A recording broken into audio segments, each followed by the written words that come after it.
আমার মেয়ে নুহার জন্মদিন ছিল 19শে জুলাই। তো ওর বাবার অনেক ইচ্ছে ছিল এইবারের জন্মদিনে ওকে একজোড়া ইয়াররিং গিফট করবে। যেহেতু নুহার কান ফোড়ানো হয়নি এখন পর্যন্ত, তো ওর জন্মদিনে আমাদের প্ল্যানই ছিল যে ওকে ইয়াররিং গিফট করবো, সাথে কানটাও ফোড়ানো হয়ে যাবে। তো বার্থডের দিন আসলে অনেক বেশি ব্যস্ত থাকায় পার্লারে আসা হয়নি। বার্থডের পরের দিন ওকে নিয়ে আসলাম পার্লারে কান ফোড়ানোর জন্য। সে খুব এক্সাইটেড ছিল, তবে একটু নার্ভাসও ছিল। তবে আমার মেয়েটা আসলে আল্লাহর রহমতে এত বেশি ব্রেভ যে ও এগুলোকে আসলে তেমন ভয়ই পায় না। ও ছোট থেকে আসলে অনেক বেশি, কি বলবো, ওর অনেক বেশি ধৈর্য, অনেক বেশি সহ্য, বাবার মতন হয়েছে। তো এই আর কি, হুট করে কানটা ফুরিয়ে ফেললো। ও খুব অবাক হয়ে গেল যে 1 সেকেন্ডে এটা কি হয়ে গেল।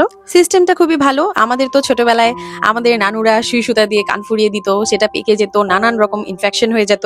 তো এই ব্যাপারগুলো আসলে খুব ভালো। আর পার্লারে কান ফুরিয়ে সাথে সাথে গোল্ডের ইয়াররিং পরিয়ে দেওয়াটা আরো অনেক বেশি ভালো। তবে সব পার্লারে সাথে সাথেই গোল্ডের ইয়াররিং পরিয়ে দেয় না, বিশেষ করে এই রিং ইয়াররিং গুলো। আমি খুব বেশি ডিজাইনওয়ালা ইয়াররিং কিনিনি, কারণ হচ্ছে নুহার স্কুলে অ্যালাউড না আসলে খুব বেশি স্টাইলিশ ইয়াররিং বা এগুলো কোনো কিছু পরা। তো খুব সিম্পল একটা ইয়াররিং আসলে ওর জন্য কেনা হয়েছিল। তো সেই সাথে কান ফোরানোর পর নুহাকে একটা হেয়ার কাটও করে দিলাম। সব মিলে সে খুব খুশি। আর তার খুশিতে আমরাও খুশি। সবাই অনেক দোয়া করবেন আমার মেয়েটার জন্য।